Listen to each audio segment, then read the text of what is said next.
त्रेता युग में भगवान श्री राम ने रावण वध के बाद से जब अयोध्या अपने परिवार के साथ पहुंचे थे तो अयोध्या वासियों ने जिस तरह से उनका स्वागत किया था, एक बार फिर से उन्हीं पलों को जीने का प्रयास अयोध्या में किया जा रहा है।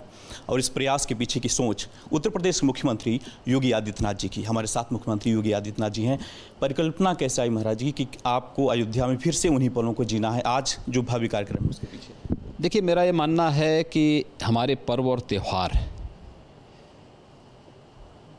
व्यक्तिगत जीवन में मनाने के अवसर नहीं होते हैं। मैं एक सांसद के रूप में गोरखपुर भी रहता था तो अपना पर्व और त्यौहार या तो कुष्ठ रोगियों के बीच में मनाता था या फिर बनटांगियों के बीच में मनाता था। मेरे मन में आया कि दीपावली के दिन तो मैं सचमुच गोरखपुर में मुझे उन बनटांगिया लोगों को राजस्व गांव के रूप में दर्जा देना है, उनके बीच में मनाऊंगा। लेकिन दीपावली के एक दिन पहले देश और दुनिया को दीपावली पर्व के पीछे की उन घटनाओं के साथ, उन स्मृतियों के साथ जोड़ने का एक प्रयास होना चाहिए। तो मैंने अपनी एक टीम को भेजा अयोध्या कि भाई देखो, पूरी उस पर एक कार्य योजना बना के मेरे सामने लेके आओ। वो कार्य योजना बनी, मेरे सामने प्रस्तुत हुई। उसमें जो संशोधन थे उनको संशोधन करके फिर मुझे अन्य प्रवास पे निकलना था। फिर मैं आया, फिर मेरे साथ 4-5 राउंड की बैठक हुई।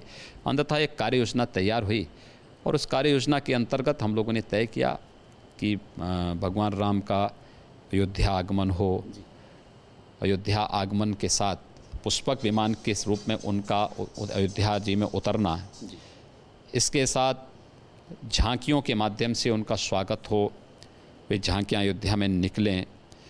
फिर भगवान राम के आगमन पर संपूर्ण अयोध्या की सजावट कैसे रही होगी, भगवान राम के अयोध्या आगमन पर उस रात्रि को कैसे लोगों ने दीपोत्सव से पूरे अयोध्या को सजाया होगा।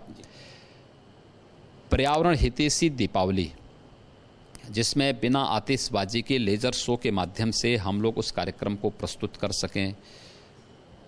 फिर भगवान राम के बाद अलग अलग समय में अलग अलग देशों में भी रामलीलाएँ प्रचलित हुई।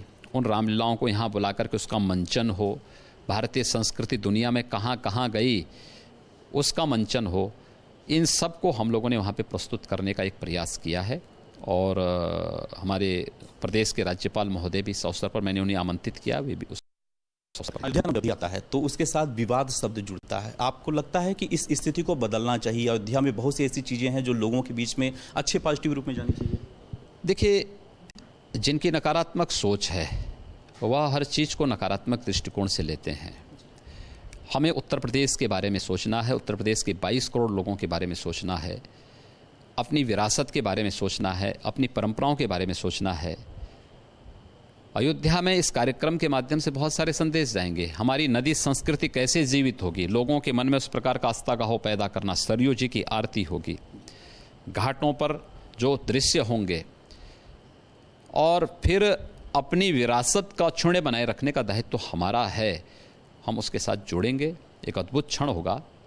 मैं तो सभी लोगों को आमंत्रित कर रहा हूँ अयोध्या के लिए। आप दायित्वों की बात करते हैं, लेकिन विपक्ष कह रहा है 2019 की तैयारी कर रही बीजेपी और ध्रुवीकरण की राजनीति कर रही है। ये ध्रुवीकरण की राजनीति नहीं है, ये अपनी विरासत के साथ, अपनी जड़ों के साथ जुड़ने का एक अभियान है।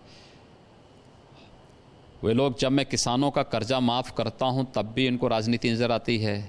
जब हम किसानों की उपज को उचित दाम से अधिक पैसा देते हैं तो इनको उसमें बुराई नज़र आती है। जब हम गरीबों को मकान देते हैं तो भी बुराई लगती है।